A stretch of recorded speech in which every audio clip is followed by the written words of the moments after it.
Joining me now, someone who has experience in coordinating protective details for high-profile leaders, the Republican Congressman from Florida, Cory Mills. Congressman, thank you so much for being here this morning. Can I just have you explain a little bit to our viewers about what it was that you did, because you obviously have military, paramilitary background in dealing with scenes like this.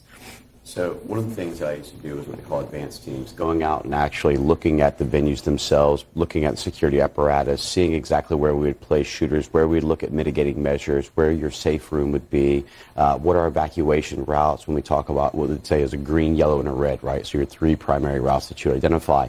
But as a sniper, I ran a counter-sniper team for a while. I had done security for Vice President Biden at the time when he went to see Masoud Barzani up in northern Iraq. I had done Condoleezza Rice when she was Secretary of State in Afghanistan, or First Lady Laura Bush when she opened up the first women's university in Kabul, Afghanistan. So, you know, I have background and experience in running the counter-sniper teams. Let me just say, the counter-sniper teams do a phenomenal job. This team, and I talked to Eric Trump last night, and one of the things that he talked about was he's actually gone out shooting with these teams, and they are absolutely phenomenal. They did a great job last night, or yesterday, and so did his actual detail itself.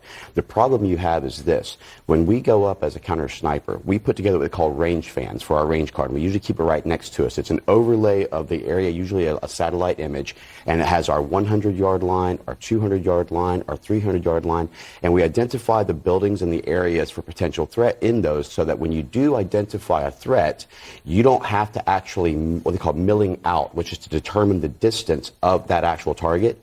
You have it within your range fan. You can quickly glance down and say roughly 200, and you can dial your elevation, look at your windage, make your call, and then fire your shot. Look, at 230 yards, which is what this is being estimated by, we have to bear in mind something.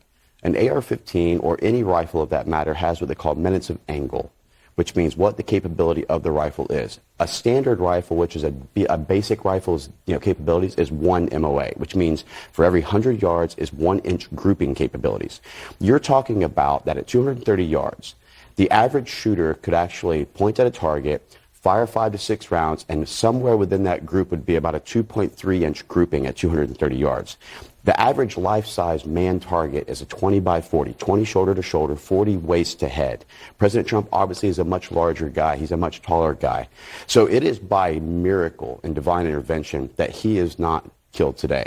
And so there was a failure in the breach of security. I will identify that immediately. I will tell you that we always take the high ground for your overwatch positions. You always look at what the ability is to see the crowd so that you can mitigate threats at an elevated position. And one of the areas why you look at high-angle fire shooting is also the direction and trajectory of the bullet itself. It's not like shooting at a flat trajectory where you have over-penetration and can get other individuals. This is going to eventually just hit into the ground. So the oversight on this is that you're talking about 230 yards, which is nothing for a shot, adjacent to the stage of the president, and there was no one on that building. No one, even if you're not going to put anyone on the building, standing next to the building to ensure there's no access to the building. So I'm glad that the speaker is going to do an investigation on this, because I think that it's warranted.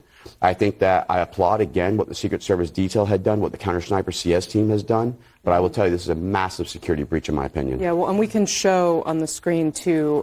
So this is, first of all, we're looking at a map here, or we were looking at a map.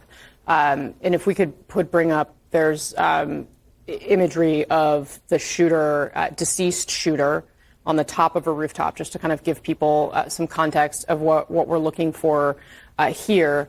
But to just sort of, Congressman, like dig in on this, there were also reports, and we have some information coming into CNN this morning, that somebody was seen going roof to roof. Mm-hmm. There was an eyewitness that talked to the BBC about trying to warn people about this. I guess I'm just trying to wrap my head around. I mean, it sounds to me like you're saying this was an incredibly significant This is a very significant security breach. And this is why it's so important, not only to ensure that presidential candidates and others have the necessary resources on their details, and not to try and save money by trying to cut or deny resource and details. Look, you're talking about even, Kennedy himself, who's running right now, has denied his own detail.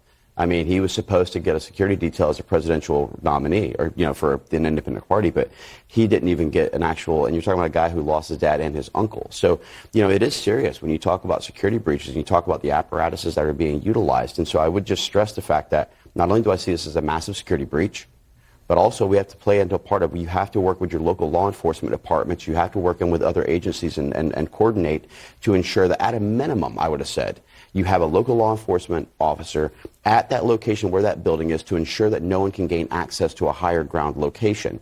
That in itself could have prevented this actual shooting. Congressman, you also said that you spoke with Eric Trump last night. Can you tell us a little bit about how the family is coping and what else you spoke about? Well, I'm not going to go into kind of my conversation with him, but I will just stress the fact that, he felt very strongly, one, about the excellent job that the Secret Service has done. One of the females that was actually corralling around the president to try and get him was actually on his detail whenever he was on Eric's, and said that she's absolutely phenomenal, as well as for the fact that the gentleman that's just to the right in the picture there right now, Eric said these are some of the most loyal, most dedicated, most committed individuals that you'll ever find. And, he is continue to provide accolades, and even to the CS teams, the counter sniper teams, to say these are the guys who are the best of the best. I've shot with them. I've seen what they do, whether it be at Quantico, whether it be at Meade, wherever be the case. But his concern is that he definitely said, Cory, if that was you or I, this would have been a whole different story.